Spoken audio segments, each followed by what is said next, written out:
আজকে শুরু করছি উত্তাল সময়ের উপকথা উপন্যাসের ৫ম পর্ব। পরদিন ঘুম ভাঙতে বেশ দেরি হয়ে গেল বিনয়ের। ধড়মড় করে উঠে মশারির বাইরে এসে দেখল বিশ্বজিৎ নেই। জমি বিলি হওয়ার কথা খুব সকাল থেকে। বিনয় গভীর ঘুমে ডুবে আছে, তাই আর তাকে ডাকেননি। নিশ্চয়ই উদ্বাস্তু এবং পুনর্বাসনের কর্মীদের নিয়ে জঙ্গলে চলে গেছেন। একটা তোয়ালে নিয়ে সমুদ্রের ধারে চলে এলো বিনয়। তাড়াতাড়ি মুখ ধুয়ে চা এবং সকালের খাবার খেয়ে কালকের লেখাটা নিয়ে বসতে হবে। সূর্য পূব দিকের পাহাড়ের মাথায় উঠে এসেছে। ৩ দিকের ঘন জঙ্গলে এবং সমুদ্রে রোদ ঝলকে যাচ্ছে। রোদটা এত তেজি যে সমুদ্রের দিকে তাকিয়ে থাকা যায় না। বিচটা একেবারে ফাঁকা, কেননা জেফ্রি পয়েন্টের বাসিন্দারা এখন সবাই উত্তর দিকের জঙ্গলে। মুখটুক ধুয়ে তোয়ালেতে মুছতে মুছতে বিচের ওপর দিয়ে সে যখন ফিরতে শুরু করেছে, হঠাৎ ভট ভট শব্দ কানে এলো।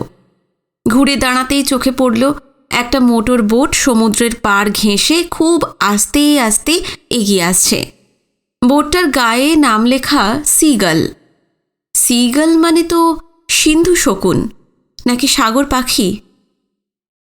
বোটটায় জনা চারেক লোক রয়েছে। তাদের মধ্যে একজন বর্মী, সেটা তার মঙ্গোলিয়ান চেহারা দেখে লহমায় ধরে ফেলা যায়।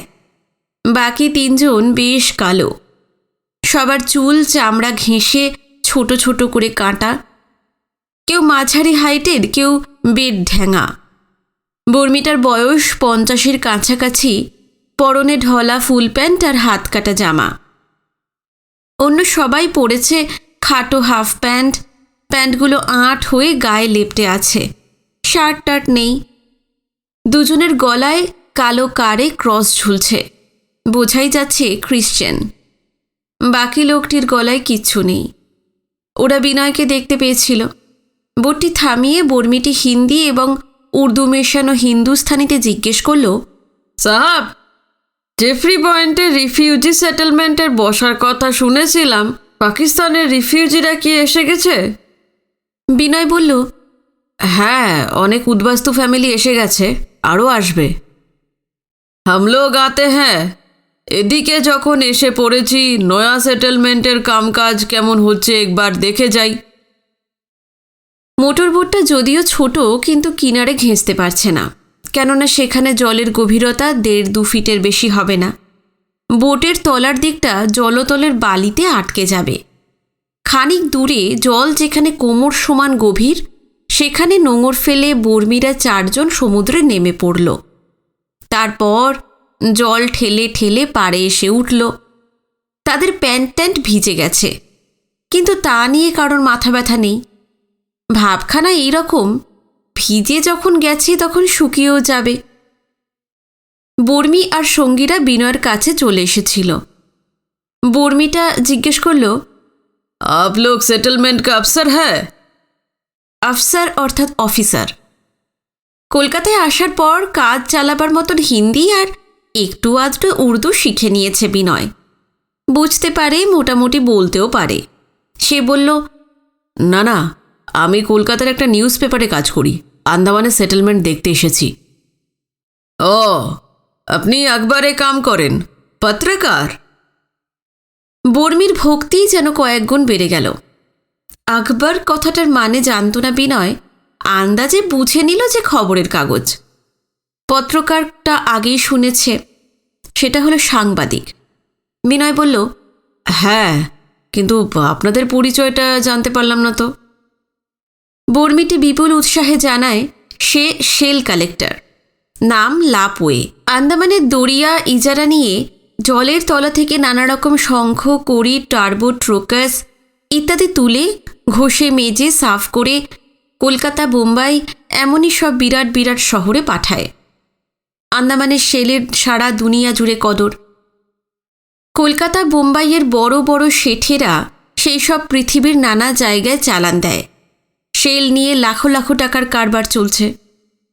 শেলের ব্যবসা নিয়ে কিছুই ভাবছিল না বিনয়। সে কেমন যেন অন্যমনস্ক হয়ে পড়ে। বিদ্যুৎ চমকের মতো ঝিনুকের মুখ তার চোখের সামনে ভেসে উঠছে। সে কিছু বলতে যাচ্ছিল, তার আগেই লাপোয়ে জানায় সিগাল বোটটার মালিক সে নিজেই।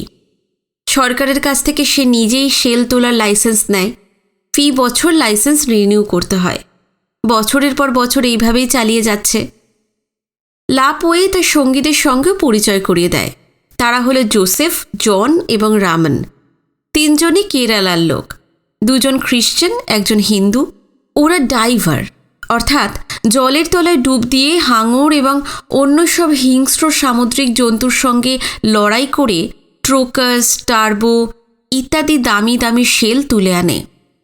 ঝিনুকের চিন্তায় বিনয়ের মাথার ভেতরটা তোলপাড় করে দিচ্ছিল। সে আগে শুনেছে শেল কালেক্টররা আন্দামানের নানা দ্বীপের চারিদিকে ঘুরে ঘুরে শেল তোলে। ঝিনুক তো মিডল আন্দামানে রয়েছে, এখান থেকে কম করে ৬০-৭০ মাইল দূরে। লাপোয়েরা কি সেখানে যায়? রস আইল্যান্ডে চকিতের জন্য ঝিনুককে দেখার পর থেকে তীব্র ব্যাকুলতায় বুকের ভিতরটা ভরে আছে বিনয়ের। ঝিনুকের সঙ্গে তার সম্পর্কটা ঠিক কি বিশ্বজিৎকে সে জানাতে পারেনি, সংকোচ হয়েছে। একটু ঘুরিয়ে শুধু বলেছে সে মিডল আন্দামানের নতুন নতুন সেটেলমেন্টগুলো দেখতে চায়। একবার মিডল আন্দামানে পৌঁছতে পারলে সেটেলমেন্টের পর সেটেলমেন্ট ঘুরে সে ঝিনুককে খুঁজে বার করবেই। কিন্তু বিশ্বজিৎ বিশেষ গরজ দেখাননি, বলেছেন তাড়াহুড়োর কিছু নেই। লাপোয়ের সঙ্গে আলাপ হওয়ার পর আশায় উত্তেজনায় উথাল পাতাল হয়ে যাচ্ছিল বিনয়। কৌশলে জেনে নিতে হবে ওরা মিডল আন্দামানে শেল তুলতে যায় কিনা, আর যদি যায় যেভাবেই হোক ওদের সঙ্গে সেখানে চলে যাবে। লাপোয়ে জিজ্ঞেস করল, बड़े साहब के अपनी चेनेन? কোন বারে সাহাব? अरे राहा साहब, जिसके हाथ से ये सेटलमेंट हो रहा है। রাহা সাহাবকে চিনব না, তিনি তো আমাকে জেফ্রি পয়েন্টে নিয়ে এসেছেন। ও, তো সাহাব এখন কি এখানে আছেন? আছেন, জঙ্গলে রিফিউজিদের জমি দেওয়া হচ্ছে, তিনি তার দেখাশোনা করছেন। খুশিতে চোখমুখ চকচক করতে থাকে লাপোয়ের। আজ আমার নসিবটা বহুত আচ্ছা আছে, বড়ে সাহেবের সঙ্গে দেখা হবে। ওকে সালাম দিয়ে যাই। তা উনি কোন দিকের জঙ্গলে আছেন? ওই তো উত্তর দিকের। লাপোয়ে তার সঙ্গীদের নিয়ে দূরের জঙ্গলের দিকে হাঁটতে শুরু করল। এই শেল কালেক্টরটাকে কোনোভাবেই ছাড়া যাবে না। বিনয়ের খেয়াল রইল না এখনও তার চাটা খাওয়া হয়নি। খেয়াল রইল না কাল রাত্রিরে যে লেখাটা শুরু করেছিল সেটা শেষ করা জরুরি। সে লাপোয়ের পাশাপাশি হাঁটতে লাগল। উত্তরের জঙ্গলে এখন তুমুল ব্যস্ততা। একদিকে বন দপ্তরের কর্মীরা লম্বা লম্বা করাত চালিয়ে বিশাল বিশাল ঝাড়ালো মহাবৃক্ষকে কাটছে। লাডিন তার দলবল নিয়ে চেন দিয়ে জমি মাপছে, আর একটা দল বাঁশের খুঁটি পুঁতে জমির সীমানা ঠিক করে দিচ্ছে। তাদের কাজকর্ম তদারক ধনপত, নিরঞ্জন আর বিভাস করছে। উদ্বাস্তুরাও রয়েছে প্রচুর, তারাও তাদের জমি বুঝে নিচ্ছে। একটু দূরে দাঁড়িয়ে দাঁড়িয়ে সব লক্ষ্য করছেন বিশ্বজিৎ। ঝোপঝাড় লতাপাতা ঠেলে আসার শব্দে পিছনে ফিরে তাকিয়ে লাপোয়েদের সঙ্গে বিনয়কে দেখে তিনি রীতিমতো অবাক। লাপোয়ে এবং তার ৩ কেরেলি ডাইভার কপালে হাত ঠেকিয়ে কোমর ঝুঁকিয়ে বলল, সালাম বড় সাহাব, আপনার তবিয়ত আচ্ছা হ্যাঁ তো? আমার তবিয়ত কখনো খারাপ হয় না, সব সময় আচ্ছা থাকে। তা তোমরা এখানে আমার খবর পেলে কি করে? নিশ্চয়ই এই সাহেবের কাজ। হ্যাঁ। লাপোয়ে জানায় মোটর বোট নিয়ে তারা জেফ্রি পয়েন্টে এসেছিল। বিনয়কে সমুদ্রের বিচে দেখে তারা আগেই খবর পেয়েছিল এখানে রিফিউজি সেটেলমেন্ট বসছে, আর বিনয়ের কাছে শুনল বিশ্বজিৎ এখানেই আছেন। তাই বিশ্বজিৎ বললেন, তোমাদের কাজকর্ম ঠিকমতো চলছে তো? জি বড় সাহেব, সবই আপনার মেহেরবানিতে। এই সাল আগের সালের চেয়ে 3 গুণা সিপি উঠছে। তাহলে লাভ ভালোই হচ্ছে বলছো? হ্যাঁ বড় সাহেব, আপনি যদি আমাদের না দেখতেন বাল বাচ্চা নিয়ে ভুখা মরতে হতো। আপনার জন্যই তো আমরা বেঁচে গেছি। এই জিন্দগিতে আপনার মেহেরবানি কभी। আরে বস বস, চুপ করো। এত গুণকীর্তন করে আমাকে আকাশে চড়াতে হবে না। লাপোয়ে থেমে গেল। বিনয় চুপচাপ একধারে দাঁড়িয়ে ওদের কথা শুনছিল। সে জানে বিশ্বজিৎ রাহা আন্দামানের ফার্স্ট ক্লাস ম্যাজিস্ট্রেট এবং রিফিউজি রিহ্যাবিলিটেশন ডিপার্টমেন্টের একজন বড় কর্তা। বর্মি শেল কালেক্টরকে তিনি কিভাবে মেহেরবানি করলেন বোধগম্য হল না। বিশ্বজিতের যে ধরনের দায়িত্ব, তাতে তারাও তাই সমুদ্র থেকে শেল তোলার ব্যাপারটা তো আসে না। বিশ্বজিৎ লাপোয়েকে বললেন, তোমরা এদিকে কতদিন শেল তুলবে? 10-15 দিন তো জরুর হোগা। হঠাৎ কিছু মনে পড়তেই বিশ্বজিৎ বিনয়ের দিকে তাকালেন। জানেন, এই লাপোয়ে 1925-এ বার্মায় মৌলমিন থেকে কালাপানি সাজা খাটতে আন্দামানে এসেছিল। কি লাপোয়ে, ঠিক বলছি তো? হ্যাঁ বড় সাহেব, ও সব তো পুরানা বাত আছে। বোঝা যাচ্ছে অতীতে যা ঘটে গেছে তা নিয়ে যে ঘাঁটাঘাঁটি হোক সেটা খুব একটা বেশি চায় না লাপোয়ে। মুখ নিচু করে দাঁড়িয়ে থাকে সে। বিশ্বজিতের হয়তো একটু মজা করার ইচ্ছা হলো। তিনি বললেন, তা কটা যেন মার্ডার করে এখানে এসেছিলে? 3টে না 4টে? আর বড়া সাহেব ক্যা বলতে হে আপ? ঘাড় চুলকাতে চুলকাতে লাপোয়ে বলল। বিশ্বজিৎ বলতে লাগলেন, 1935-এ বার্মা ইন্ডিয়া থেকে আলাদা হয়ে গেল। তারপর ইন্ডিয়া বার্মা দুটি স্বাধীন কান্ট্রি। সাজার মেয়াদও তো ফুরিয়ে গিয়েছিল। ইচ্ছা করলে লাপোয়ে কিন্তু নিজের দেশে মৌলমিনে ফিরে যেতে পারত। যায়নি, এখানেই বিয়ে করে শেল কারবার করছে। লাপোয়ে এখন পাক্কা জেন্টলম্যান। কি হে, তাই তো? শেষ কথাটা লাপোয়েকেই বলল। বর্মি শেল কালেক্টরের ঘাড় চুলকানি আরও বেড়ে গেল। বিশ্বজিৎ এমনিতে গম্ভীর প্রবল ব্যক্তিত্ব সম্পন্ন। কাজের সময় কারোর পান থেকে চুন খসার উপায় নেই, কিন্তু অন্য সময় ভারী মজাদার মানুষ। অন্যের পিছনে লেগে রঙ্গ করতে ভালোবাসেন। নিছক নির্দোষ কৌতুক। বিনয়ের মাথায় ঝিনুকের চিন্তাটা ঘুরছিলই। তার ইচ্ছে লাপোয়েরা যদি শেল তুলতে মিডল আন্দামানে যায়, সে তাদের মোটর বোটে উঠে পড়বে। কিন্তু ওঠাটা অতটা সহজ নয়। বিশ্বজিৎ বললে লাপোয়েরা নিশ্চয়ই তাকে সঙ্গে নেবে, তবে আপাতত বিশ্বজিৎকে জানাবে না। সে মধ্য আন্দামানে যেতে চায় এবং এই যাওয়ার পিছনে রয়েছে ঝিনুক। বিশ্বজিৎ বললেন, আমি এখন খুব ব্যস্ত, আর কিন্তু কথা বলতে পারবো না। তোমরা যাও, তোমাদের কাজ করো গিয়ে। দরকার হলে আমার সঙ্গে পোর্ট ব্লেয়ারে গিয়ে দেখা করো। জি বড় সাহেব। লাপোয়েরা সমুদ্রের দিকে পা বাড়াতে যাবে, ব্যগ্রভাবে বিনয় বিশ্বজিৎকে বলল, আমার একটা কথা আছে। কি কথা? লাপোয়ের কাছে শুনেছি ওরা সমুদ্র থেকে হাঙর বা অন্য ধরনের ফেরোশিয়াস সি অ্যানিমালসদের সঙ্গে লড়াই করে শেল তুলে আনে। এই নিয়ে আমাদের কাগজে 2-1টা লেখা পাঠানো যায়? হ্যাঁ নিশ্চয়ই, ব্যাপারটা তো খুবই ইন্টারেস্টিং এবং সেই সঙ্গে ভীষণ রিস্কিও। যে ডাইভাররা শেল তোলে তারা যদি একটু অসাবধান হয়, হাঙরেরা তাদের ছিঁড়ে খাবে। এরকম 2-4টে ঘটনা যে ঘটে না তা কিন্তু নয়। আন্দামানের ডাইভারদের পক্ষে ভীষণ বিপজ্জনক প্রফেশন এটা। পেটের জন্য মানুষকে কত কিছুই না করতে হয়। বিনয়ের খুব কৌতূহল হচ্ছিল। সে বলল, হাঙর টাঙরদের সঙ্গে ওরা কিভাবে লড়াই করে? সেটা তো ঠিক বলা যাবে না। লড়াইয়ের নির্দিষ্ট কোনো পদ্ধতি নেই। পরিস্থিতি বুঝে ওরা স্ট্র্যাটেজি ঠিক করে নেয়। আমার একটা বিশেষ অনুরোধ আছে। হ্যাঁ বলুন না। আমি এই শেল কালেক্টিং সম্পর্কে নতুন ভারতে একটা লেখা পাঠাতে চাই, কিন্তু নিজের চোখে না দেখলে তো, অভিজ্ঞতা না হলে শুনে তো এসব লেখা যায় না। আপনি যদি লাপোয়েদের বলে দেন, ওরা আমাকে ওদের বোটে ঘুরিয়ে সব দেখাবে। অবশ্যই। লাপোয়ে, এই শোনো এদিকে, উনি আমার বন্ধু, কলকাতার পত্রকার। হ্যাঁ জানিস বারে সাহেব, ওর মুখেই তো শুনলাম। উনি তোমাদের কাজকর্ম দেখতে চান। তোমরা তো এখন এখানেই আছো। ওনার যখন সময় হবে তোমাদের বোটে তুলে সব দেখিয়ে দেবে। যা জানতে চান ভালো করে জানাবে। তোমাদের কথা উনি একবারে লিখবেন। ইন্ডিয়ার হাজারো মানুষ তোমাদের নাম জেনে যাবে।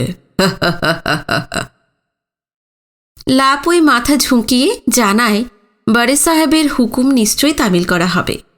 কলকাতার পত্রকার যেদিনই চাইবেন সেই দিনই তাকে জাজিরার চারপাশ ঘুরিয়ে ঘুরিয়ে তাদের কার্যকলাপ দেখানোর বন্দোবস্ত করবে তারা। বিনয়ের কৌশলের প্রথম ধাপটা মাপে মাপে খেটে গেল। বিশ্বজিৎ তার কথায় রাজি হয়েছেন। পরের ধাপটা ঠিক করে নিতে হবে লাপইয়ের সঙ্গে। সেটা কোনোভাবেই বিশ্বজিৎকে জানানো হবে না। না পরে তিনি নিশ্চয়ই জানতে পারবেন, তখন ঝিনুকের ব্যাপারটা না বলে পারাও যাবে না। সব শুনলে তিনি তো বিরক্ত হবেনই না, বরং সহানুভূতিই জানাবেন, এমন বিশ্বাস বিনয়ের আছে। লাপইরা লম্বা সেলাম ঠুকে বিশ্বজিতের কাছ থেকে বিদায় নিল। আব যাতা হু বড়ে সাহেব। লাপইদের এখন কোনোভাবেই ছাড়া যাবে না, তাদের সঙ্গে বোঝাপড়াটা ঠিক করে নিতে হবে। তাই বিনয় বলল, আচ্ছা আমিও তাহলে যাই, কালকে সেই লেখাটা ইনকমপ্লিট রয়েছে, ওটাও শেষ করে ফেলি গিয়ে। হ্যাঁ হ্যাঁ যান, আমি দুপুরে খাওয়া দাওয়ার পর একটু রেস্ট নিয়ে পোর্ট ব্লেয়ারে ফিরে যাব। তার ভিতর যা যা রেডি করে দেবার সব করে রাখুন। বিনয় লাপইদের সঙ্গে রিহ্যাবিলিটেশনের ক্যাম্প অফিসের দিকে হাঁটতে লাগল। চলতে চলতে সমানে বকর বকর করছে লাপই। তার মুখে অনবরত একই কথা, বিশ্বজিৎ। দুনিয়ায় বিশ্বজিতের মতন মানুষ হয় না। তার কাছে বিশ্বজিৎ ঠিক স্বয়ং বুদ্ধদেবের পরেই। অঢেল এই গুণগানের কারণটাও জানাই গেল। ইংরেজ আমলের শেষ দিকে যখন লাপইয়ের সাজা শেষ হয়ে গেছে, সেই সময় মধ্য এবং দক্ষিণ আন্দামানের কোস্ট লাইন ইজারা নিয়ে সে সিপি বা শেল তুলে আসছিল। স্বাধীনতার পরও নির্বিঘ্নেই চলছিল তার কাজকর্ম। কিন্তু মাদ্রাজ থেকে একজন শেলের কারবারি এসে দরিয়া ইজারা নিয়েবার পর অনেক বেশি দর দিয়ে বসল। সেই শেল তোলার কাজটা পেয়ে যেত। এই কারবারের সঙ্গে লাপইয়ের পুরো ফ্যামিলি তো বটেই, আরও 3 ড্রাইভার এবং তাদের ঘরবাসী বাচ্চা কাচ্চাদের বাঁচা মরা নির্ভর করে। কাজটা হাতছাড়া হয়ে গেলে তাদের মহা সংকট। তারা গিয়ে রাহা সাহেবের পা জড়িয়ে ধরেছিল। তার জন্যই শেষ পর্যন্ত লিজটা পেয়ে গেল লাপইয়েরা। রাহা সাহেবের ওপর তাদের কৃতজ্ঞতার শেষ নেই, ইত্যাদি ইত্যাদি। এসব আগেও কিছু কিছু বলেছে লাপইয়ে। বিনয় অন্যমনস্কর মতন শুনে যাচ্ছিল, কারণ তার ভাবনায় এখন একমাত্র ঝিনুক। বর্মিটাকে না থামালে বিশ্বজিৎ রাহার গুণকীর্তন শেষ হবে না। বিশ্বজিৎকে বিনয়ও শ্রদ্ধা করে, ভালোবাসে। তিনি মার্কামারা রসকসহীন সরকারি আমলা বা ম্যাজিস্ট্রেট নন, আগাগোড়া হৃদয়বান মানুষ। কিন্তু তার সম্বন্ধে যদি লাপই সমানে বলে যায় আর বলতে বলতে সমুদ্রে গিয়ে মোটর বোটে উঠে পড়ে, তাহলে বিনয়ের কথাটাই তো জানানো হবে না। বিনয় লাপইয়ের বকবকানির মধ্যেই একসময় বলে ওঠে, আমার একটা কথা ছিল। হ্যাঁ হ্যাঁ বলিয়ে। আপনারা তো এই এলাকায় 10-15 দিন থাকছেন। হ্যাঁ, সমুদ্রে চক্কর দিতে দিতে সিপি তুলতে হবে। তারপরে আপনারা কোথায় যাবেন? তারপরে আমরা ওই মিডল আন্দামানে যাব। ওখানে ওখানে কতদিন থাকবেন? এই লগভগ 2 সপ্তাহ তো হবেই। ওখানে গিয়ে সিপি তুলব। আপনি কি জানেন মিডল আন্দামানে কোথায় কোথায় রিফিউজিদের সেটেলমেন্ট বসছে? लगभग 30 साल इस জাজিরা में गुजर গেল। এখানকার কি না জানি। আমার আঁককে ফাঁকি দিয়ে আন্দামানে কিছু হতে পারে না। কতগুলো সেটেলমেন্ট বসছে তাহলে? একটু ভেবে লাপই জানায়, সবে মধ্য আন্দামানে উদ্বাস্তুদের উপনিবেশ পত্তনের কাজ শুরু হয়েছে। খুব সম্ভব 3টে কি 4টে কলোনির জন্য জঙ্গল সাফ করা হয়েছে। পাকিস্তানের 200-300 ফ্যামিলিকে সেখানে নিয়ে যাওয়া হচ্ছে। লাপই খবর পেয়েছে জাহাজ বোঝাই করে আরও অনেক উদ্বাস্তু আসবে। তাদের জন্য আরও জঙ্গল নির্মূল করা হবে। যেসব তথ্য লাপইয়ের কাছে পাওয়া গেল সেগুলো নতুন কিছু নয়, এই মুহূর্তে যেমন জরুরিও নয়। আগেই বিভাস নিরঞ্জন আর বিশ্বজিৎ রাহার কাছে সে শুনেছে। চুপ করে থেকে বিনয় বলল, রাহা সাহেব বলে দিয়েছেন সময় পেলে আপনাদের বোটে করে ঘুরব। হ্যাঁ হ্যাঁ, এই তো বললেন, এখনও তো 10 মিনিটও হয়নি। আমার ইয়াদ আছে, যেদিন বলবেন আপনাকে বোটে তুলে আমাদের কামকাজ দেখাবো। হ্যাঁ হ্যাঁ, সেই তো দেখবই, কিন্তু আমার একটা কথা আপনাকে রাখতে হবে। হ্যাঁ হ্যাঁ জরুর, আপনি বড়ে সাহেবের দোস্ত আছেন, আমাদের জাজিরার মেহমান, যা বলবেন তাই করব। আপনারা 2 সপ্তাহ পর যখন মিডল আন্দামানে যাবেন, আমাকে সেখানে নিয়ে যেতে হবে। সেখানে নিয়ে যাব? কই বাত নেই, আলবাত নিয়ে যাব। আপনাদের কাজ তো দেখবই। মিডল আন্দামানে যেখানে যেখানে রিফিউজি কলোনি বসছে সেই সব জায়গাতেও কিন্তু নিয়ে যেতে হবে। কেন? ওখানকার সেটেলমেন্ট নিয়ে আপনাদের আখবারে লিখবেন বুঝি? মূল উদ্দেশ্য দুটো, পুনর্বাসন নিয়ে লেখালেখি তো আছেই, আর ঝিনুককে খুঁজে বার করাটাও কম জরুরি নয়, বরং এই মুহূর্তে সেটাই বেশি প্রয়োজন। লাপোয়েকে কাগজে লেখার কথাই শুধু বলল বিনয়, ঝিনুকের ব্যাপারটা পুরোপুরি গোপন রাখল। বিনয় জিজ্ঞেস করল, মিডল আন্দামানে তো 1 সপ্তাহ থাকবেন, তারপর? ফির সাউথ আন্দামানে এসে সিপি তুলব। সে বুঝিয়ে দেয়, এইভাবে কয়েকদিন দক্ষিণ আন্দামান, কয়েকদিন মধ্য আন্দামানে ঘুরে ঘুরে তারা পুরো সিজন ধরে সমুদ্রের তলা থেকে শঙ্খ, কড়ি, টার্বো, ট্রোকাস, নটিনাস ইত্যাদি তুলে আনে।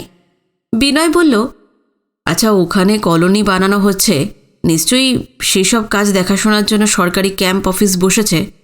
জি হ্যাঁ, আমি ওখানকার সিএ কে চিনি, ওনার নাম আছে বিজয় জোয়ারদার, বহুত আচ্ছা আদমি আছে। বিনয় উৎসাহিত হয়ে ওঠে। শুধু মধ্য আন্দামানে গেলেই তো হবে না, ওখানে গিয়ে সঙ্গে সঙ্গে ঝিনুকের সন্ধান যে সে পেয়ে যাবে তাও হবে না। খোঁজাখুঁজি করতে 2-4 দিন সময় তো লাগবেই। ওখানে গিয়ে থাকবে কোথায়? জেফ্রি পয়েন্টের ক্যাম্প অফিসের মতো ওখানকার ক্যাম্প অফিসই একমাত্র ভরসা। লাপোয় জানিয়েছে বিজয় জোয়ারদার মানুষটা ভালো, কিন্তু তার মতন অচেনা উটকো লোককে সে কি ক্যাম্প অফিসে থাকতে দেবে?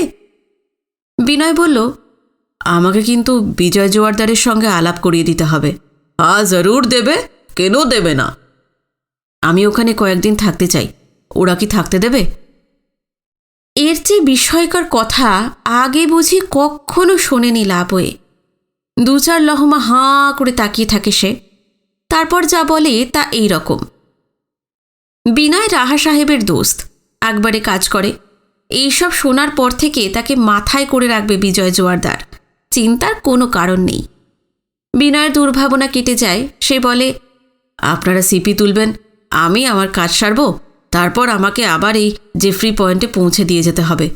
আলবাত হবে, সব হয়ে যাবে। কথায় কথায় ওরা বিচে চলে এসেছিল। লাপোয়ে মাথা ঝুঁকিয়ে সেলাম ঠুকে বলল, আজ আমরা যাই, 10-15 রোজ বাদ এসে আপনাকে নিয়ে যাব। বিনয় মাথা কাত করে একটু হাসে।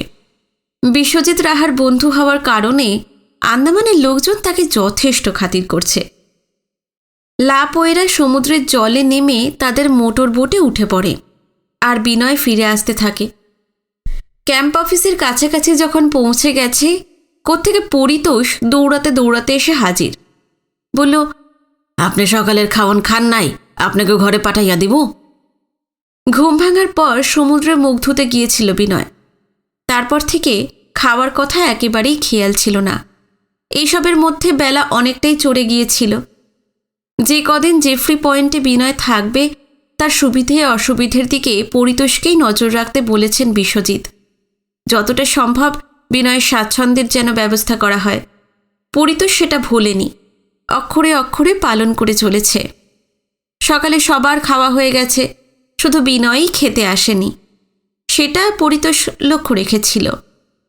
বিনয় বিব্রতভাবে বলল, না না, পাঠাতে হবে না, আমি নিজে গিয়ে খেয়ে আসছি। ক্যাম্প অফিসের সামনে, যেখান থেকে উদ্বাস্তু এবং পুনর্বাসন বিভাগের কর্মীদের 4 বেলা খাবার দেওয়া হয়, সেইখানেই চলে এলো বিনয়। জায়গাটা প্রায় শুনশান। 2-4 জন মুখ চেনা কর্মী ছাড়া অন্য কেউ নেই। পরিতোষ ব্যস্তভাবে তাদের বলল, আরে বিনয়বাবুর খাওয়ান হয় নাই, তেনারে খাইতে দাও দেহি। সকালের খাবার ছাড়া হাতে গড়া রুটি, তরকারি আর চা, কোনো দিন চিঁড়ে গুড়টুর। আজ রুটি হয়েছিল। শালপাতার থালায় খাবার সাজিয়ে বিনয়কে দেওয়া হলো। তাড়াহুড়ো করে খাবার সেরে বিশ্বজিতের ঘরে এসে কালকে সেই লেখাটা নিয়ে বসে পড়ল সে। প্রতিবেদনটা শেষ করতে করতে ঘণ্টা দেড়েক লেগে গেল। সেটা একটা খামে পুড়ে মুখ আঠা দিয়ে আটকে দিল। খামের ওপর প্রসাদের নাম ঠিকানা লিখে দিল। আগেও দুটো প্রতিবেদন এবং সুধা আর আনন্দকে চিঠি লিখে খামে ভরে রেখেছিল। 3টে প্রতিবেদন এবং 2খানা চিঠি সব মিলিয়ে 5টা খাম। লেখালেখি শেষ হতে সূর্য মাথার ওপর সরাসরি উঠে এলো। আর তখনই নানা মানুষের গলা কানে আসতে লাগলো। জানালা দিয়ে মুখ বাড়িয়ে বিনয় দেখতে পেল উদ্বাস্তু এবং পুনর্বাসনের কর্মীরা জঙ্গল থেকে ফিরে আসছে। সবাই একসঙ্গে নিজেদের মধ্যে কথা বলছে। ফলে যে শব্দপুঞ্জের সৃষ্টি হচ্ছে সেটা লক্ষ কোটি মাছের ভনভনানির মতো শোনাচ্ছে। বিনয় বুঝতে পারে এ বেলার মতন জমিবিলি শেষ। চান খাওয়া এবং খানিকক্ষণ জিরিয়ে নেবার পর ওবেলা ফের সবাই জঙ্গলে গিয়ে দ্বিতীয় দফার কাজ শুরু করবে। বিশাল জনতার সামনের দিকে রয়েছেন বিশ্বজিৎ। তিনি সোজা ঘরে চলে এলেন। জিজ্ঞেস করলেন, কি লেখা শেষ হলো? হ্যাঁ, এইমাত্র শেষ করলাম। চিঠি এবং রিপোর্টের খামগুলো আলাদা আলাদা করে রেখে দিয়েছি। ফাইন, আমাকে দিন, সুটকেসে ভরে ফেলি। চান খাওয়া চুকিয়ে ঘণ্টা দেড়েক জিরিয়ে নিলেন বিশ্বজিৎ। এর মধ্যে একটা লম্বা ফর্দ দিয়ে গিয়েছিল পরিতোষ। এখানকার ভাড়ার প্রায় ফুরিয়ে এসেছে। বুড়ো বুধুড়ো, বাচ্চা কাচ্চা, যুবক যুবতী ইত্যাদি নানা বয়সের কয়েকশো ছিন্নমূল মানুষ ছাড়াও রয়েছে পুনর্বাসন এবং বন বিভাগের কর্মীরা। এতগুলো লোকের জন্য রোজ 4 বেলা চুলো ধরাতে হবে। হিসেব করে 15 দিনের মতন চাল ডাল সবজি, তেল মশলা, চা, চিনি, গুঁড়ো দুধ এমনি কতটা করে দরকার লিখে দিয়েছে পরিতোষ। রসদ ফুরোবার 2-4 দিন আগে আবার পোর্ট ব্লেয়ারে নতুন তালিকা পাঠিয়ে দেবে সে। বেলা পড়ে এলে বিশ্বজিৎ তার জিপে উঠে পড়লেন। সঙ্গে গেল বিভাস আর নিরঞ্জন। বিনয়, পরিতোষ এবং 2-3 জন কর্মী ওদের সঙ্গে সঙ্গে জিপটা যেখানে দাঁড়িয়েছিল সেই পর্যন্ত গেল। বাকি সবাই জঙ্গলে আগেই চলে গিয়েছিল। জমি বিলির কাজ একবেলার জন্যও বন্ধ রাখা যাবে না। বিশ্বজিতের কড়া নির্দেশ 10 দিনের ভেতর মাপজোক করে সীমানা বরাবর বাঁশের খুঁটি পুঁতে প্রতিটি উদ্বাস্তু পরিবারকে বরাদ্দ জমি বুঝিয়ে দিতে হবে। বিশ্বজিৎ চলে যাবার পর দিন 3 কেটে গেছে। এর মধ্যে বিশাল বিশাল মহাবৃক্ষ তো বটেই, ছোট মাঝারি গাছগুলোর নামও ধনপতের কাছ থেকে জেনে নিয়েছে বিনয়। শুধু তাই নয়, ঝোপঝাড় লতা গুল্ম সবই চিনিয়ে দিয়েছে ধনপত। সেই কতকাল আগে কালাপানির সাজা খাটতে এখানে এসেছিল। বন বিভাগে চেনম্যানের কাজ নিয়ে দ্বীপে দ্বীপে ঘুরতে ঘুরতে আন্দামানের আদিম অরণ্যের নারী নক্ষত্র জেনে গেছে সে। সেই সকাল থেকে বন দপ্তরের একদল কর্মী প্রকাণ্ড প্রকাণ্ড কড়া দিয়ে বিশাল বিশাল মহাবৃক্ষ যেমন দিদু চুগলিম, প্যাডক বা ঝাড়ালো রেন ট্রিগুলো কেটেই চলেছে। সমস্ত বনভূমি জুড়েই আওয়াজ উঠছে। অন্যদিকে জমি মেপে উদ্বাস্তুদের মধ্যে বিলির কাজও চলছে পুরোদমে। যারা এরই মধ্যে জমি পেয়ে গেছে তারা শুধুমাত্র যার নামে জমি দেওয়া হয়েছে সেই শুধু নয়, তার ফ্যামিলির সবাই, মানে ছেলে মেয়ে বউ সবাই একসাথে হাত লাগিয়ে জমির ছোট ছোট গাছ ঝোপঝাড় নির্মূল করার কাজ শুরু করে দিয়েছে। সেদিন যে 4টে হাতি নিয়ে তিরুর থেকে ফরেস্ট ডিপার্টমেন্টের আজিব সিংরা এসেছিল তারাও হাত পা গুটিয়ে বসে নেই। এখানে পৌঁছবার পরদিন থেকেই হাতিগুলোকে সে এবং তার সঙ্গীরা কাজে লাগিয়ে দিয়েছে। যে মস্ত মস্ত ট্রাকে চাপিয়ে হাতিগুলো আনা হয়েছিল সেই দুটো ব্যারাকগুলোর ডান পাশে খানিকটা দূরে নামিয়ে আনা হয়েছে। তারপর ট্রাকের পেছন দিকটা খুলে একটা কংক্রিটের ঢালু পাটাতন নামিয়ে দেওয়া হয়েছে মাটিতে। যেসব বড় গাছ আগেই কাটা হয়েছিল সেগুলোর খণ্ড খণ্ড গুঁড়ি, মোটা মোটা ডাল চারিদিকে ডাঁই করে রাখা আছে। 2টো হাতি গাছের গুঁড়ি ট্রাকে তোলে। বাকি দুটোর কাজ অন্যরকম। যেসব বড় বড় গাছ কাটার পর শিকড় বাকড় সমেত খানিকটা অংশ মাটির ওপরে এবং নিচে থেকে গেছে, সেগুলোও তাদের দিয়ে পুরোপুরি উপড়ে ফেলা হচ্ছে। জেফ্রি পয়েন্টের পাহাড়, সমুদ্র এবং দুর্গম অরণ্যে ঘেরা এই এলাকাটা জুড়ে সকাল থেকে সন্ধ্যের আগে পর্যন্ত তুমুল কর্মকাণ্ড চলছে।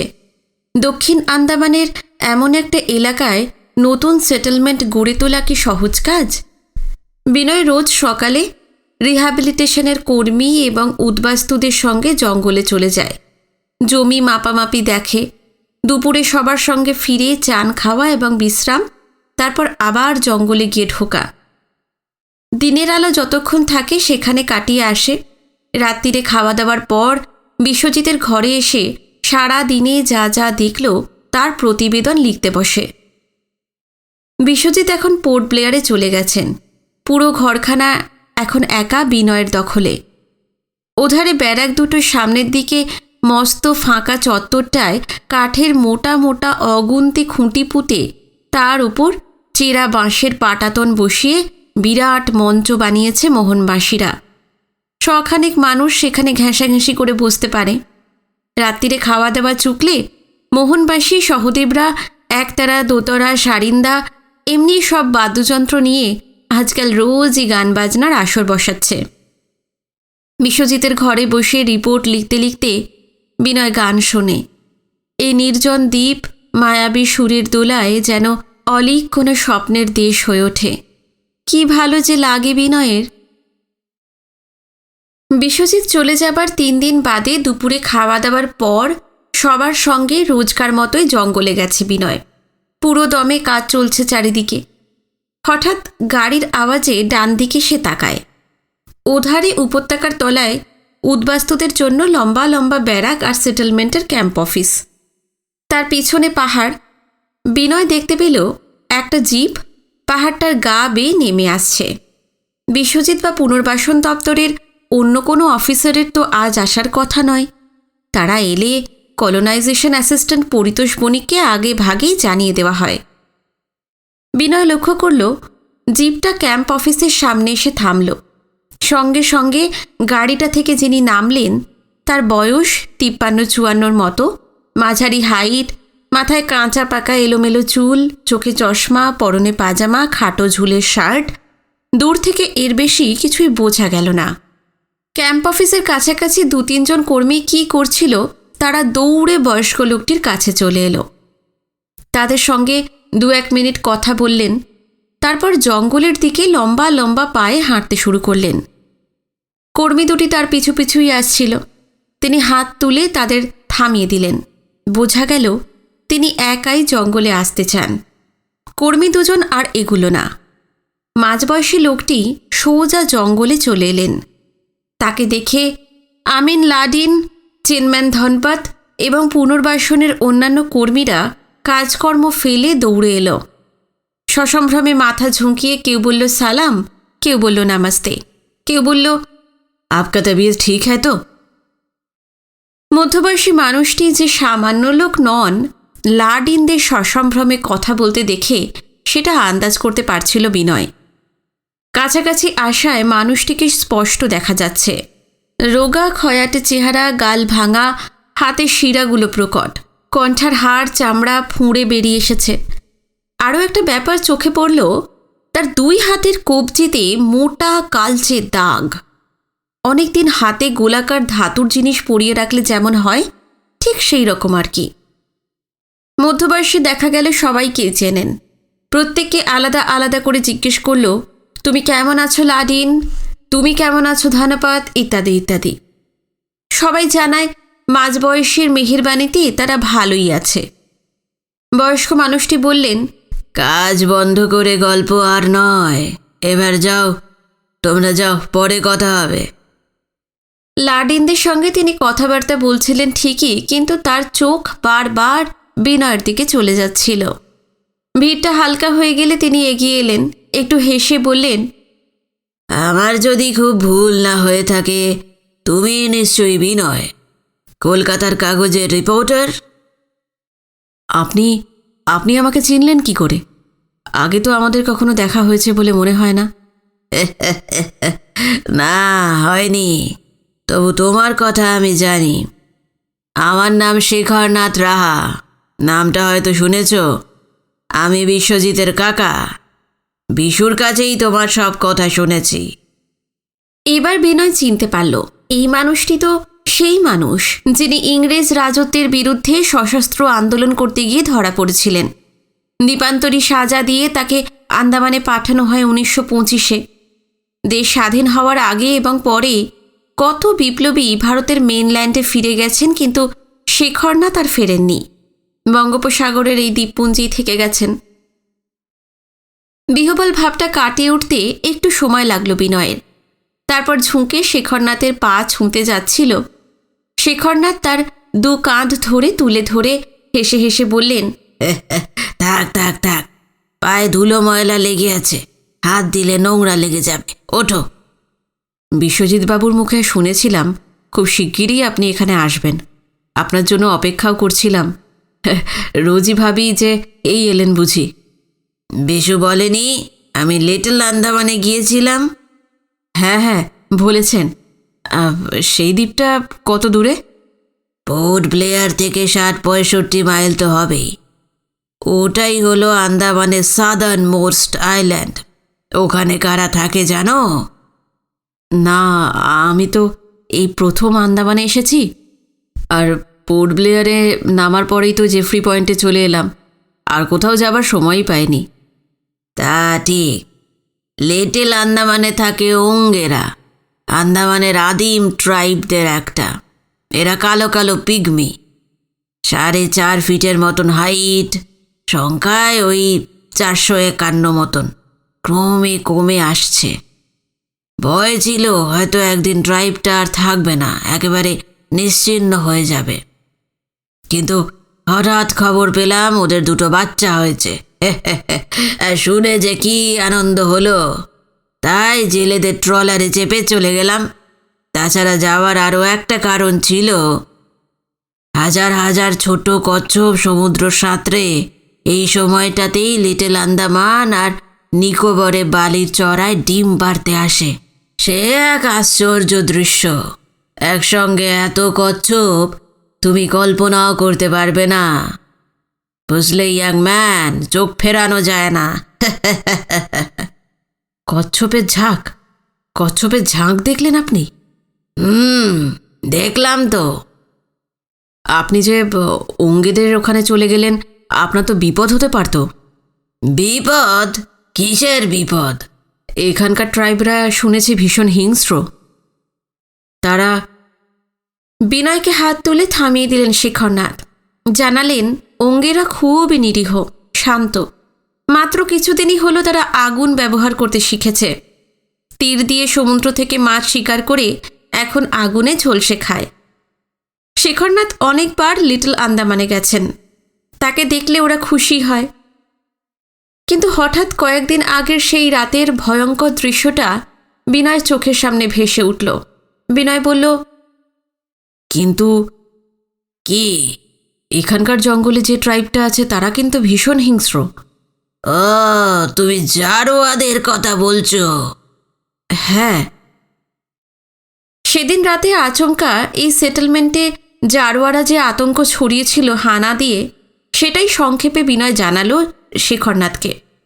শেখরনাথ একটুক্ষণ চুপ করে থাকেন, তারপর বলেন, জারোয়ারা ওঙ্গেরদের মতন শান্তশিষ্ট নয়।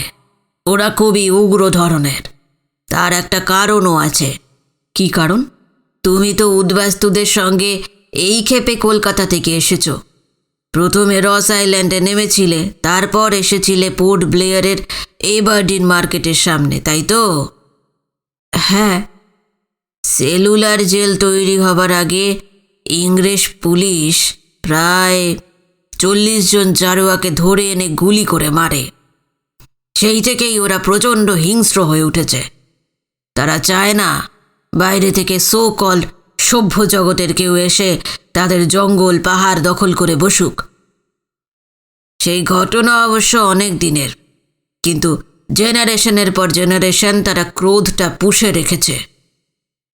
ইংরেজরা জারোয়াদের খুন করেছিল? কেন? সেসব অনেক কথা পরে শোনো, চলো দেখি সেটেলমেন্টের কাজ দেখি, সেই সঙ্গে তোমার কথাও শুনবো। বিশু তোমার সম্পর্কে কিছু কিছু বলেছে, তবে আমি ডিটেলে শুনতে চাই। কিন্তু তার আগে আপনার কথা শোনাতে হবে।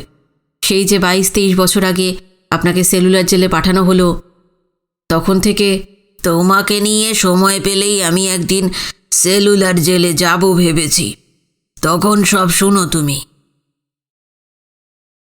সেলুলার জেল দেখতে যাবার কথা বিশ্বজিতের সঙ্গে আগেই হয়েছিল। চিফ রিপোর্টার প্রসাদ দা, নিউজ এডিটর তারাপদ ভৌমিক তো বটেই, নতুন ভারতের মালিক এবং সম্পাদক জগদীশ গুহ ঠাকুরতা বারবার বিনয়কে বলে দিয়েছিলেন, সেলুলার জেলে শুরু থেকে এখনও পর্যন্ত ভারতবর্ষের বাস্তিল এই কুখ্যাত কারাগারের ইতিহাস, কি নির্মমভাবে কয়েদিদের, বিশেষ করে সশস্ত্র বিপ্লবীদের ওপর নির্মম অত্যাচার চালানো হতো, তা নিয়ে বিশদভাবে 5-7টা প্রতিবেদন যেন অবশ্যই পাঠায়। সেলুলার জেলের ইতিহাস নিশ্চয়ই জানাতে পারবেন বিশ্বজিৎ, কিন্তু সেখানে নির্জন সেলে কাটানো এবং অকথ্য নিগ্রহ আর নারকীয় যন্ত্রণা ভোগ করার অভিজ্ঞতা তো তার নেই। সেই কষ্টকর দুর্বিষহ জীবনের অনুপুঙ্খ বিবরণ দিতে পারবেন শেখরনাথ একমাত্র। তার সময় আর কোন কোন বিপ্লবী সেখানে ছিলেন এবং কী ধরনের দুর্ধর্ষ খুনি ডাকাতের দল ছিল তারা, সবই জানা যাবে। শেখরনাথ সামনের দিকে পা বাড়িয়ে দিয়েছিলেন।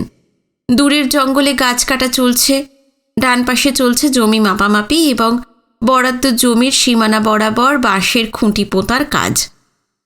আর যে ধারে এর মধ্যেই জমি দেওয়া হয়ে গেছে, সেই সব জায়গাতেও কাজ চলছে পূর্ণোদ্যমে। প্রতিটি জমিতে গিয়ে ছিন্নমূল মানুষগুলোর সঙ্গে আলাপ করছেন শেখরনাথ। নিজের নাম জানিয়ে বলছেন, আমি তোমাদের কলোনির কর্তা বিশ্বজিতের কাকা। তোমার নাম কি? ভাইকা বৃন্দাবন সাহা। তোমার দেশ কোথায় ছিল? বরিশাল। গ্রামের নাম হরিশ্চন্দ্রপুর। দেশে কি করতে? দোকানদারি, চাউল ডাউল মশলাপাতি বেচতাম। আন্ধার মানে জমি চষতে আইবে, ব্যবসাদার থিকা চাষি বইনা গেলাম। জমির পর জমি পেরিয়ে যান শেখরনাথ, তার পাশাপাশি হেঁটে চলেছে বিনয়। শেখরনাথের প্রশ্নের উত্তরে উদ্বাস্তুরা কেউ জানায় তার নাম গণেশ পাল, বাড়ি ফরিদপুর। দেশে মাটির হাঁড়ি পাতিল বানাতো, পুজোর মরশুমে গড়ত দুর্গা কালী সরস্বতীর মূর্তি। তারও খানিকটা আক্ষেপ, 14 পুরুষের কুলকর্ম ছেড়ে তাকেও কৃষক হতে হচ্ছে। এদিকে উদ্বাস্তুদের সঙ্গে কথা বলার ফাঁকে ফাঁকে বিনয়ের সঙ্গেও কথা বলছেন শেখরনাথ। স্বাধীনতার চেহারাটা কেমন দেখছো বিনয়? তিনি কি ইঙ্গিত দিয়েছেন মোটামুটি তা আন্দাজ করতে পারছিল বিনয়, তবে উত্তর দিল না। শেখরনাথ বলতে লাগলেন, এই যে মানুষগুলো 14 পুরুষের ভিটে মাটি খুইয়ে সমুদ্র পেরিয়ে এই সৃষ্টি ছাড়া দ্বীপটিকে থাকার চেষ্টা করছে, এমনটা কি ওরা কোনোদিন ভাবতে পেরেছিল? এ কেমন স্বাধীনতা, যার জন্য নিজের দেশ থেকে নিজেকে উৎখাত হতে হবে? কাকে কি বলছি? বিশুর কাছে তো শুনেছি তুমিও মৃত্যুর ঝুঁকি নিয়ে পাকিস্তান থেকে চলে এসেছ। যন্ত্রণাটা কতখানি তা তো তুমি জানো। বিনয় আস্তে আস্তে মাথা নাড়ে। শেখরনাথ ওদিকে থামেননি। আন্দামানে যে কয়েকশো ফ্যামিলি এসেছে, আরও 1000 খানেক ফ্যামিলি আসবে। এরা হয়তো চাষাবাদ করে বেঁচে যাবে, কিন্তু কলকাতায় আর পশ্চিমবাংলার নানা জায়গায় রিলিফ ক্যাম্পে, রাস্তায়, স্টেশনের প্ল্যাটফর্মে যে লাখো লাখো মানুষ পোকামাকড়ের মতন পড়ে রয়েছে, তাদের কি হবে? হ্যাঁ, পশ্চিমবাংলার কতটুকু স্টেট, 33,000 স্কোয়ার মাইলের মতো এরিয়া, সেখানে এত লোকের জায়গা হবে কোথায়? কি হবে এদের ভবিষ্যৎ? তিনি আরও যা বললেন তা এই রকম, ওড়িশা, মধ্যপ্রদেশ, বিহার, পূর্ব পাকিস্তানের ছিন্নমূল মানুষদের জন্য কিছু জমি দিতে চেয়েছে, কিন্তু কতটা জমি, কতজনের সেখানে পুনর্বাসন হবে? আসামেও বহু উদ্বাস্তু এসেছে, কিন্তু তাদের অনেককেই খেয়ে দিয়ে দেওয়া হয়েছে। এইসব বিতাড়িত অসহায় মানুষ এসে ভিড় জমাচ্ছে কলকাতায়, নর্থ বেঙ্গলে। বিহার উড়িষ্যায় যারা যাবে তাদেরও যদি কোনোদিন তাড়ানো হয়। শেখরনাথ বললেন, লক্ষ লক্ষ বাঙালিকে উৎখাত করে এই স্বাধীনতা এসেছে। পাঞ্জাবের সমস্যাটা জানো তো সমাধান হয়ে যাবে। ওখানে টোটাল এক্সচেঞ্জ অফ পপুলেশন হয়ে গেছে। এখানকার মুসলমানদের ফেলে যাওয়া জমিতে বসেছে ওপারের শিখ আর জাঠেরা। ওপারের ফেলে আসা জমিতে গিয়ে বসেছে এপারের পাঞ্জাবি মুসলমানরা। জমির জন্য, পুনর্বাসনের জন্য ওয়েস্টার্ন ইন্ডিয়ায় কিন্তু কোনো সমস্যা নেই। তাছাড়া তাদের জন্য দরাজ হাতে টাকা ঢেলে দেওয়া হচ্ছে। আর বাঙালিদের জন্য সেন্ট্রাল গভর্নমেন্টের হাত বড়ই কৃপণ, মুঠি কিছুতেই খুলতে চায় না। স্বাধীনতার স্বাদটা কেমন তা কি বুঝতে পারছো বিনয়? এই স্বাধীনতার জন্যই কি হাজার হাজার সোনার ছেলে জেলের ঘানি ঘুরিয়েছে, নাকি ফাঁসির দড়িতে প্রাণ দিয়েছে?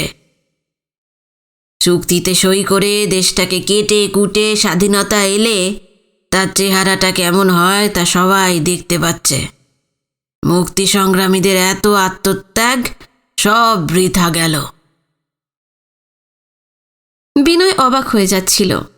মেনল্যান্ড থেকে হাজার হাজার মাইল দূরের এই দ্বীপপুঞ্জে থেকেও দেশের কত খবর রাখেন এই মানুষটি। কথায় কথায় ওরা পশ্চিম দিকের শেষ জমিটায় এসে পড়ল। এরপর গভীর জঙ্গল। সেই জঙ্গল সাফ হলে আবার কিছু উদ্বাস্তুকে ভাগ করে দেওয়া হবে। শেষের জমিটায় আসতেই চোখে পড়ল একটি যুবক, 30-এর বেশি বয়স হবে না। ঢ্যাঙা, রোগাটে চেহারা, লম্বা ধরনের মুখ, ধারালো বার্মিজ দা দিয়ে ঝোপঝাড় কাটছিল। একটি যুবতী, কপালে সিঁথিতে সিঁদুর, মাথায় ঘোমটা নেই। সেও দা দিয়ে বুনো লতা কেটে একধারে জড়ো করছে। এছাড়া আর কেউ নেই। তাদের দুজনকে নিয়েই খুব সম্ভব একটা ডিপি ফ্যামিলি। বিনয়দের দেখে যুবকটি কাছে এগিয়ে আসে। বিনয়কে সে চেনে, কিন্তু শেখরনাথ তার অপরিচিত। সে হাত জোড় করে বিনয়কে নমস্কার করে, শেখরনাথের দিকে তাকায়। আপনারা তো চিনতে পারলাম না। বিনয় পরিচয় করিয়ে দিতে সে ঝুঁকে শেখরনাথের পা ছুঁয়ে উঠে দাঁড়ায়, বলে, আপনি বড় স্যারের কাকা? আপনারে দেখে বড় আনন্দ হতিছে। আমাকে নয়া কুলনি দেখতে আসিছেন আপনি? হ্যাঁ, দেখতে এলাম তোমাদের। কেমন আছো তোমরা? তোমার নাম কি? সৃষ্টিধর বারুই। দেশ কোথায় ছিল তোমার? আগে খুলনা জেলা, গ্রাম নেহেরপুর। পাকিস্তান থেকে কতদিন আগে এসেছো ইন্ডিয়ায়? তা হবে না, বছর 1.5-2। কোথায় ছিলে? কলকাতায় এসে তো 6-8 মাস শিয়ালদা স্টেশনে, তারপরই ক্যাম্পে থেকে বাবুরা আমাদের আন্দারমান দ্বীপে আনিছে। শেখরনাথ কি বলতে যাচ্ছিলেন, হঠাৎ তার নজরে পড়ল লতা টতা কাটা বন্ধ করে বউটি বসে বসে হাঁপাচ্ছে। সে গর্ভবতী। বাচ্চার জন্ম হতে বেশি দেরি নেই। সারা মুখে দানা দানা ঘাম, ঘামে ভিজে গেছে জামা। ক্লান্তিতে তার শরীর ভেঙে পড়ছে। বিনয়ের মতো ওদের দুজনের সম্পর্কটা আন্দাজ করে নিয়েছিল শেখরনাথ। ধমকে সুরে বললেন, বউয়ের এই অবস্থা তাকে জমিতে খাটাতে নিয়ে এসেছ? হ্যাঁ, মরে যাবে ও। কি করবানে স্যার, সরকারি বাবুরা বড় বড় গাছ কাটি দিয়েছেন। ছোট ছোট জমিন সাফ করতে না পারলে জমিন বাড়বে কেমনে? গ্যাস জল তো একদিন বন্ধ হইয়া যাবে। চাষবাস করতে না পারলে তো না খেয়েই মরতে হবে না। কিন্তু বউকে কখনো জমির কাজে লাগাবে না, ওর তো এখন বিশ্রাম দরকার। কিন্তু স্যার, আমার ফ্যামিলিতে তো আর কাউ নাই। কেমন করি এত বড় জঙ্গল সাফা করব? আমি পরিতোষকে বলবো একটা লোক দিতে, সেই তোমার সঙ্গে সাফসুফ করবে। আর যদি বাড়তি লোক লাগে, পরিতোষের হাতে না থাকে, আমিই কাজে লেগে পড়ব। না স্যার, অমন কথা কতি নাই। আমার পাপ হবা, যা পারি আমি একাই করতে চেষ্টা করব। বউকে ডাক্তার বুদ্ধি দেখিয়েছ? এই জঙ্গলি ডাক্তার বুদ্ধি কোয়ানে পাবানে। বউকে নিয়ে চলে যাও, আজ আর কাজ করতে হবে না তোমাকে। কোথায় থাকার ব্যবস্থা হয়েছে তোমাদের? দূরের ব্যারাকগুলো দেখিয়ে দিল সৃষ্টিধর। এক পলক দেখে শেখরনাথ বললেন, আমি দেখছি ডাক্তারের কি বন্দোবস্ত করা যায়। এতগুলো জমিতে ঘোরাঘুরি করতে করতে বেলা হেলে গেল। 3 দিকের পাহাড়ের ছায়া দীর্ঘ হচ্ছে। সূর্যটা পশ্চিম পাহাড়ের আড়ালে নেমে গেছে, সেটাকে তখন আর দেখা যাচ্ছে না। নীরবে কিছুক্ষণ দাঁড়িয়ে রইলেন শেখরনাথ। তারপর স্বগতোক্তির মতন বললেন, রিফিউজি সেটেলমেন্টের জন্য যে ফ্রি পয়েন্টটা বাছা হলো, তখন একবারই এখানে এসেছিলাম। সেই সময় সবে ক্যাম্প অফিস বসেছে, ব্যারাকগুলো তৈরি হচ্ছে, পরিতোষ, লাডি, ইন্ধনপথ, পুনর্বাসন আর ফরেস্ট ডিপার্টমেন্টের এমন কিছু লোকজনকে পাঠানো হয়েছে। চারিদিকে চাপ চাপ জঙ্গল। এখন এসে দেখছি সেই জঙ্গলের তো অনেকটাই সাফ হয়ে গেছে। রিফিউজিরা এসে তাদের জমি জমা বুঝে নিচ্ছে। চুপ করে গেলেন শেখরনাথ। জঙ্গল ধ্বংস হওয়াতে তিনি কি খুশি হননি ঠিক বুঝতে পারল না বিনয়। কিন্তু বনভূমি নির্মূল না করলে উদ্বাস্তুদের জমি দেওয়া হবে কি করে? তাদের পুনর্বাসনের পরিকল্পনাই তো বন্ধ করে দিতে হবে। এখানে উত্তর দিকের জঙ্গলটা সবচেয়ে ঘন এবং সবচেয়ে নিবিড়। সেটা অন্য দুধারের জঙ্গলের চেয়ে বেশি ঝাপসা হয়ে গেছে। তবু আবছাভাবে দেখা যাচ্ছে ওদিকের বনভূমির মাথা ছাপিয়ে 200 হাত দূরে দূরে বাঁশের তৈরি টং খাড়া হয়ে আছে। টংগুলোকে ছুঁয়ে চলে গেছে কাল্পনিক পেরিমিটার রোড।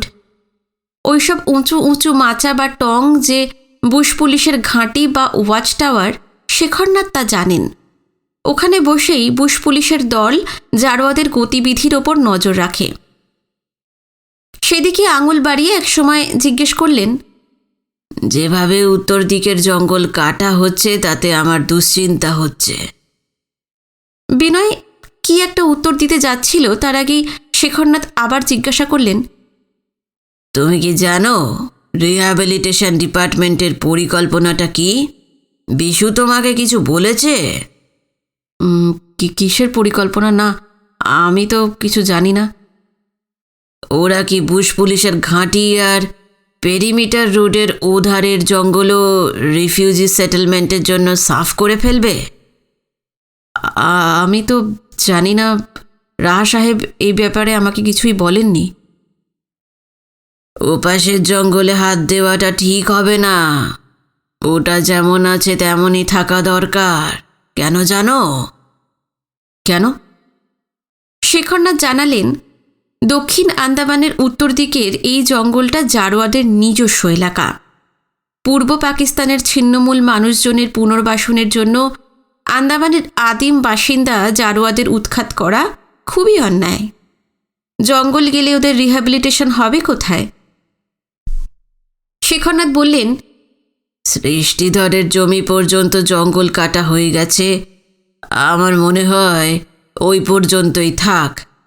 বিশুকে বলবো এই ধারের ফরেস্টে যেন আর হাত না পড়ে। পরক্ষণে খেয়াল হলো, কিন্তু বিশুকে বলে কিছু হবে বলে তো মনে হচ্ছে না। যদি ওর ওপরের অথরিটি ঠিক করে থাকে উত্তরের বনবাদার শেষ করে ফেলবে, আমি কিন্তু ছাড়ব না।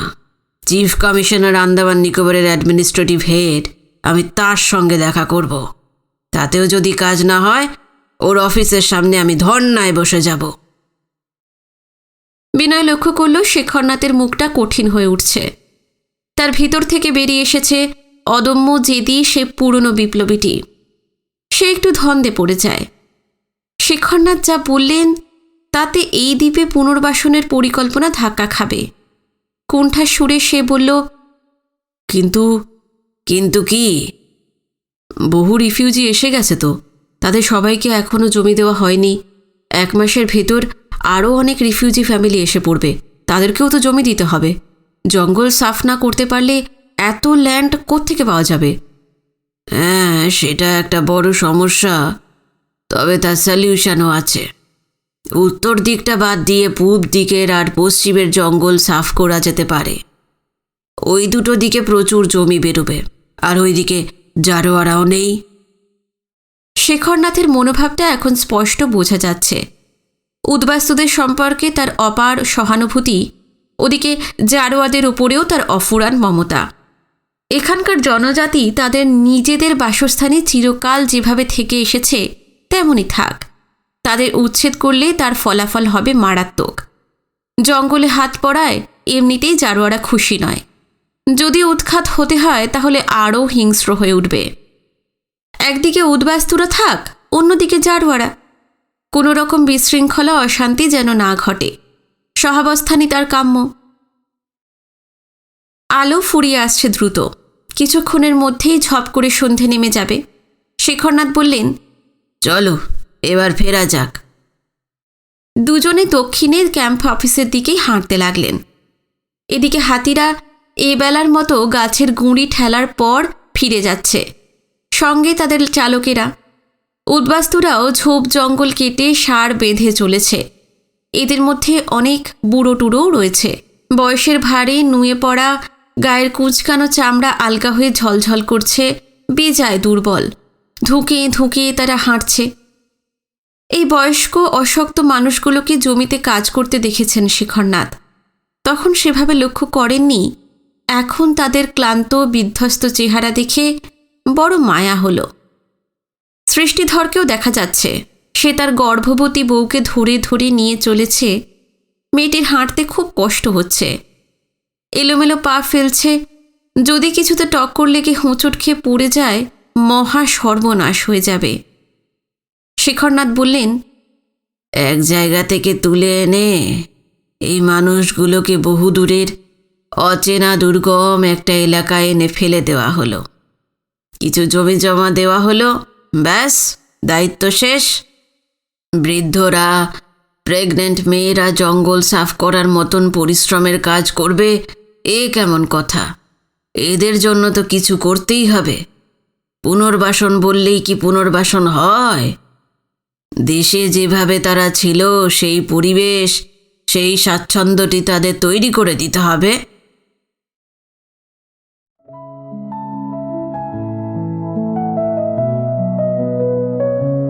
আপনারা শুনছিলেন উত্তাল সময়ের রূপকথা উপন্যাসের পঞ্চম পর্ব। আজকের পর্ব এখানে শেষ হলো। আশা করি ভালো লেগেছে। অবশ্যই জানাবেন কেমন লাগলো। যারা নতুন এসেছেন চ্যানেলটি সাবস্ক্রাইব করতে ভুলবেন না। সাবস্ক্রিপশন একদম ফ্রি। সাবস্ক্রাইব করে বেল নোটিফিকেশন প্রেস করে রাখলে এরপরে যখনই আমি উপন্যাসের নতুন পর্ব আপলোড করব, আপনাদের কাছে নোটিফিকেশন পৌঁছে যাবে। আজকে এই পর্যন্তই। নতুন পর্ব নিয়ে খুব শিগগিরই ফিরে আসছি। নমস্কার, সবাই খুব ভালো থাকবেন।